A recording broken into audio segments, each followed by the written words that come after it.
NDA government వచ్చి 100 రోజులు అవుతుంది. 100 రోజుల పరిపాలన ఎలా ఉందంటే ఏం చెప్తారు? నాకైతే బాగాలేదు. ఏమన్నా ఎందుకని? ఇసుక ఫ్రీ ఇసుక అన్నారు, ఇంతవరకు లేదు.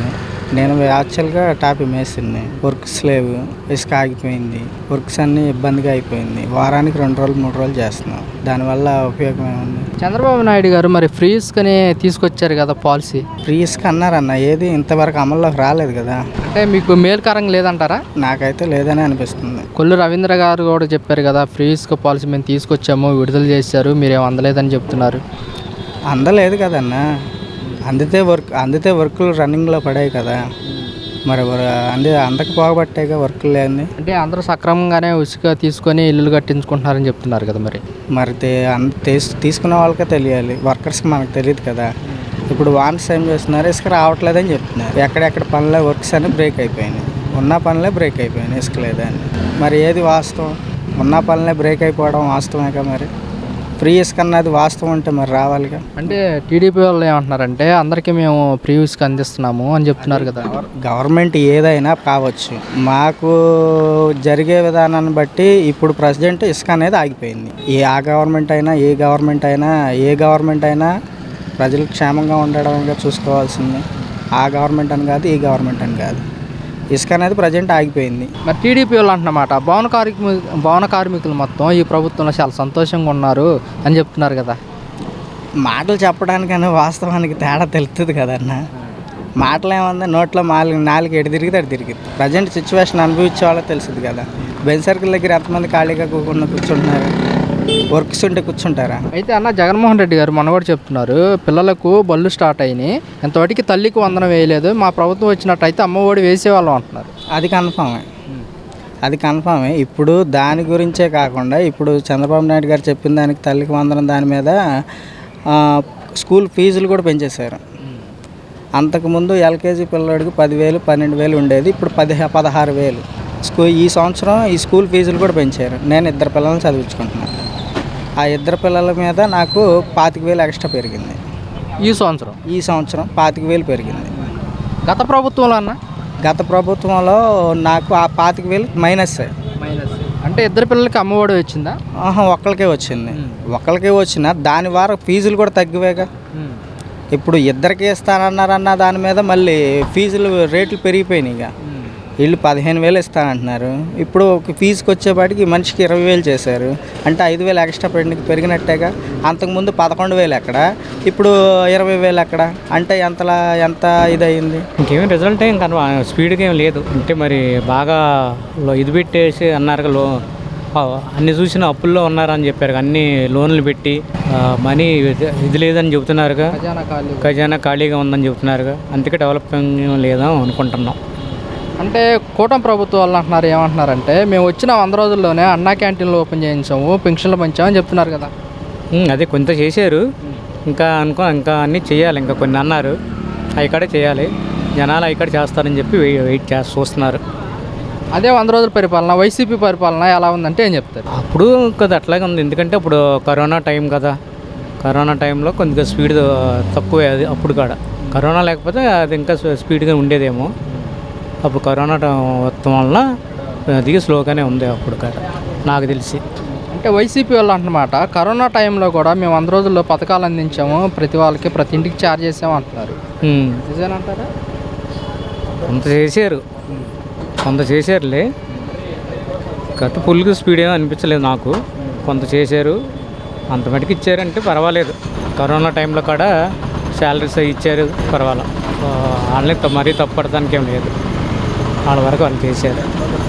జగన్మోహన్ రెడ్డి గారు కూడా అంటున్నారు, అదే మా ప్రభుత్వం అధికారంలోకి వచ్చినట్టయితే పిల్లలకి అమ్మఒడి వేసేవాళ్ళం, వీళ్ళంతవరకు తల్లికి వందనం విడుదల చేయలేదని చెప్పేసి కూడా మాట్లాడుతున్నారు. అలాగే అంటారు. ఇప్పుడు అక్కడ ఉండదు, ఖజానా ఖాళీగానే ఉంది. ఈయన మట్టుకి ఏమి ఇచ్చేవాళ్ళు ఎంత ఉందంటే, ఆయన వచ్చారు కాబట్టి ఫస్ట్లో అన్నీ లోన్ అప్పులు తీసుకొచ్చి పెట్టారు. ఇప్పుడు ఇంకా ఇది లేదు కాబట్టి ఈసారి ఈయన కంటే ఇట్టాగే చేసేవాళ్ళు ఏమో. ఏదో లేదు కాబట్టి ఎక్స్పర్టీలు ఉన్నారు కాబట్టి చెబుతారు, అవన్నీ మామూలే. అసెంబ్లీలో చంద్రబాబు నాయుడు గారు ఈ సూపర్ 6 పథకాలు చూస్తుంటే నాకు భయం వేస్తుందని చెప్పేసి మాట్లాడారు. అదేలేండి, మరి భయం వేస్తుంది. మరి కొన్ని ఉన్నాయి అనుకున్నారు, ఈయన కూడా కొంత పెట్టి తీసుకొద్దామని చూశారు. కానీ ఆయన చాలా వరకు పెట్టేసేటప్పటికి కోట్లు తెచ్చేటప్పటికి ఏం లేవు. లేకపోయేటప్పటికి ఈవిడికి మరి భయం వేస్తుంది. మరి ఎలా మాట ఇచ్చారు, ఎలా నెరవేర్చుకోవాలి అనేది భయం ఎవరికైనా ఉంటుందిగా. ఇదే మాటగా వైసీపీ వాళ్ళు ఏమంటున్నారంటే నెరవేర్చలేని హామీలు చెప్పారు, ఇప్పుడేమో భయం వేస్తుంది అంటున్నారంటూ కూడా వ్యాఖ్యలు చేస్తున్నారు. ఏనండి, అంత ఉంటుంది అనుకోలేదు. అంత ఉంటుంది అనుకోవాలి. కొంత చేశారేమని అనుకుంటారు కానీ మరి ఇంత వేస్ట్ మనీ ఇంత చేశారని అనుకోరుగా. రాళ్ళ మీద బొమ్మలు వేయటం, అక్కడ వైజాగ్లో ఇది దానికి అంత పెట్టుబడి పెడతాం అంత తెలియదు కదా. తెలియదు కాబట్టి మామూలుగా ఇద్దామని అనుకున్నారు. కానీ ఎంత ఇది ఉండేటప్పటికి ఎవరికైనా భయమే. పిల్లలకి అమ్మఒడి వేసే వాళ్ళని వీళ్ళకి తల్లికి వందనం ఇంతవరకు విడుదల చేయలేదంటున్నారు. అవి జరిగినాయి కొన్ని, అమ్మఒడి నాన్నఒడి అన్నీ జరిగినాయి. కొంచెం విద్యార్థులు కూడా బాగానే చేశాడు, ఆయన పరిధిలో పర్వాలేదు. కానీ ఈయన సీనియర్, ఆయన మీద అనుభవం గల ఆయన, చేయగల సమర్థుడు. అంటే మా ప్రభుత్వం అధికారంలోకి వచ్చినట్లయితే అమ్మఒడి కానివ్వండి, చేయూత కానివ్వండి, రైతు భరోసా కానివ్వండి ఇచ్చేవాళ్ళం అని చెప్తున్నారు కదా వైసీపీ వాళ్ళు. ఆయన ఉండమట్టుకు ఇచ్చారు, ఆయన ఇవ్వకుండా మళ్ళా రైతులకు రావాల్సినవి ఇచ్చారు. పిల్లలకి చదువులకి ల్యాప్టాప్లు అండి, మరి శివాలయాలు కొన్ని దేవాలయాలు కట్టించాడు. కనకదుర్గం వృద్ధి చేశాడు కొంతవరకు, పర్వాలేదు. కాబట్టి ఈయన కొంచెం అనుభవం గల్లాడు, ఆయన మీద ఈయన అనుభవం గల్లాడు. గత ప్రభుత్వంలో పిల్లలకి స్కూల్కి ఎలా జరిగిందంటే ఏం చెప్తారు? పాఠశాలలు బాగానే జరిగినాయి. అన్నం పెడతాం కానీ అవన్నీ బాగానే జరిగినాయి. దగ్గరుండి ఎంక్వైరీ చేసి పెట్టించాడు ముఖ్యమంత్రి. పిల్లలకి భోజనాలలో లోటుపాట్లు చేయలే, పుస్తకాల్లో లోటుపాట్లు చేయలే, విద్యలో ల్యాప్టాప్లు కానీ ఇవన్నీ కూడా ఏర్పాటు చేశాడు ఆయన. ఆయన పరిధిలో ఆయన బాగానే చేశాడు, ఆయన పరిధిలో ఆయన వరకు చేశారు. ఈయన పరిధిలో సీనియర్ కాబట్టి అనుభవం గల ఆయన. ఈయన కూడా ఇప్పుడు వరకే అన్నకేంటండి, మనిషికి 1000 రూపాయలు పెంచారంటే పెన్షన్ అదొకటి, ఇప్పుడు వరకు పర్వాలేదు. ఇక్కడ వచ్చి ప్రజల్లోకి వచ్చి మాట్లాడతాం కానీ ఇటువంటిది ఏం కనపడలా. కాకుండా మాజీ ఉప ముఖ్యమంత్రిగా కానీ ప్రజల్లోకి వచ్చి ఇది చేస్తాను ఇది చేయను అన్న ప్రశ్న లేదు ఆయన దగ్గర. పర్వాలేదు, ఎక్కడ వినలేదు మేము. కాకపోతే పదవి విన్నాం, ఆయనకి వచ్చిన పదవి. అంటే ప్రజా దర్బార్ పెట్టి ప్రజల సమస్యలు తెలుసుకుంటున్నారని చెప్తున్నారు కదా. ఇవి మరి మా ఏరియాలో ఎక్కడ రాలా. మా ఏరియాలో మరి అటు సైడ్ ఏమన్నా పిఠాపురం సైడ్ ఉన్నాం కానీ మా ఏరియాలో ఇంతవరకు రాలా. ఆయన గారు పదవి ఎక్కిన తర్వాత చేస్తాను చేయనన్న ప్రశ్న లేదు ఆయన దగ్గర, వినలేదు మేము. అది అంటే నాకు అధికారం ముఖ్యం కాదు, ప్రశ్నించడమే ముఖ్యం అని చెప్పేసి రాజకీయాల్లోకి వచ్చారు. మాట అంట వరకే కానీ పనులు జరగలే. అదో ముఖ్యం కాదని ఆ స్టేజ్ మీద మాట్లాడతామే. రాజదర్బార్ పెట్టి మీటింగులు పెట్టి జనాలకి అట్రాక్షన్ అనేది మాట్లాడతాం అనేది లేదు ఆయన దగ్గర. అంటే ఆయన ఎన్నికల ప్రచారాల్లో కూడా చెప్పారు, మాకు అధికారంలోకి వస్తే కనుక మేము మంచి పరిపాలన అందిస్తామని కూడా చెప్పడం జరిగింది. మరి అంతవరకే, ఆ కాసేపు పదవి వచ్చేదాకా. ఆ తర్వాత ప్రజలు ఏదన్నా చేయాలి, సమర్థుడు కానీ మంచి చేయని చెడు చేయని చంద్రబాబు తర్వాత. గత ప్రభుత్వంలో 100 రోజుల పరిపాలన ఎలా ఉందంటే మీరేం చెప్తారు? బాగానే ఉంది, అదైనా బాగానే ఉన్నాయి. కొంతమందికి 18 సంవత్సరాలు, ఈ 45 సంవత్సరాల వాళ్ళకి 18,000 అవి లేవని ఇప్పుడు బాధపడుతున్నారు. ఈ ప్రభుత్వంలో లేవని బాధపడుతున్నారా? అది మరి గత ప్రభుత్వంలో అవి ఇచ్చారండి, అందరం ఇచ్చారు. గత ప్రభుత్వంలో ఎలాంటి పథకాలు అందినాయి అంటే మీరేం చెప్తారు? పథకాలంటే వీళ్ళు అమ్మబడి వాళ్ళకి ఇచ్చాడు. అది మరి ఈ ప్రభుత్వంలో అందలేదంటారా? ఇంకా అందుతాయంటే నిదానంగా ఇస్తాడండి. ఇప్పుడు అన్నీ ఆయన చూసుకోవాలి పాపం. అది ఇప్పుడు 3 నెలలైనా అవ్వాలా. అయితే జగన్మోహన్ రెడ్డి గారు ఏమంటున్నారంటే మేము ప్రభుత్వం అధికారంలోకి వచ్చినట్టయితే మేము అన్ని పథకాలు ఇచ్చేవాళ్ళమే అని చెప్తున్నారు. అవునండి, జనాలే ఆయనకి అందరూ కాలేజీ కుర్రోళ్ళు ఏంటి అందరూ చాలా ఉద్యోగం లేక అందరికీ రైతులకైనా చేశాడు. అంటే ఆయన 3 సార్లుగా సీఎంగా పరిపాలించారు. ఆ పరిపాలన ఎలా ఉందండి?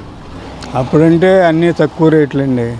అది అప్పుడు రేట్లు అప్పుడు, ఇప్పుడు రేట్లు ఇప్పుడు. అది మరి వైసీపీ వాళ్ళు కూటమి ప్రభుత్వం అధికారంలోకి వచ్చింది, పిల్లలు బడికి వెళ్తున్నా కానీ అంతవరకు తల్లికి వందనం విడుదల చేయలేదని ఆరోపిస్తున్నారు కదా. అంటున్నారండి, చేస్తాడండి.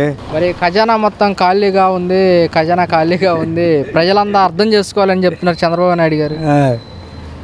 ఆయన ఖాళీగా ఉంటే అయ్యే లైన్లో పెడతాడు. కరోనా కష్టకాలంలో నిజంగా చెప్పాలంటే ఆ రోజు వాళ్ళకి కరోనా వచ్చిన వాళ్ళకి భోజనాలు అందించమంటే దాన్ని కనీసం కుక్కలు కూడా ముట్టుకోవు, అటువంటి భోజనాలు అందించారు. ప్లస్ దగ్గర సెంట్రల్ గవర్నమెంట్ నుంచి 1100 నుంచి 1500 కోట్ల వరకు రిలీజ్ చేస్తే ఆ ఫండ్స్ మొత్తం దిగమింగి కూర్చున్నారు. అదే మా ప్రభుత్వం అధికారంలోకి వచ్చినట్టయితే పిల్లలకి అమ్మఒడి వేసేవాళ్ళం, వీళ్ళు ఇంతవరకు తల్లికి వందనం అమలు చేయలేదంటున్నారు కదా. అమ్మఒడి దగ్గర ఒక్కొక్క మనిషికి 15,000 ఇస్తానని చెప్పి, ఇద్దరుంటే 30,000 ఇస్తామని చెప్పి మన భారతి గారు, ముఖ్యమంత్రి గారి భార్య, జగన్మోహన్ రెడ్డి గారి భార్య, ఆ రోజు పులివెందుల అటు సైడ్ వాళ్ళు ఇది చేసినప్పుడు దాన్ని ఏమంటారు పాదయాత్రలు చేసినప్పుడు వాళ్ళు ఒక్కొక్క మనిషికి 15,000 ఇస్తామని చెప్పి, ఎంతమంది ఉంటే అంతమందికి 30,000 ఇస్తామని వాళ్ళే ముందు చెప్పారు. అంటే వైసీపీ వాళ్ళు ఏమంటున్నారంటే మా ప్రభుత్వం అధికారంలోకి వచ్చినట్టయితే పిల్లలకి అమ్మఒడి కానివ్వండి, రైతు భరోసా కానివ్వండి, చేయూత కానివ్వండి పథకాలు ఇచ్చేవాళ్ళని చెప్తున్నారు కదా. మరి చేయూత ఇవ్వలేదు, అది ఎవరికో వాళ్ళ గవర్నమెంట్లో ఉన్న కార్యకర్తలకి లేదంటే వాళ్ళ బెనామీలకి వాళ్ళకి ఇచ్చారు చేయూతలు అనేది. ఎవరికి ఇవ్వలేదు, ఇచ్చింది ఉంటే చెప్పమానండి ఎవరన్నా. వాళ్ళు అంటే వాళ్ళు ఉంటారు, ధైర్యంగా ఉన్నారు కదా కార్యకర్తలు కానీ, లేదా పెద్ద లీడర్లు ఉంటారు, వాళ్ళ పేరు మోసిన లీడరు. ఇవాళ వాళ్ళంతా ఎక్కడ బారిపోయారో ఎవడికి తెలియదు.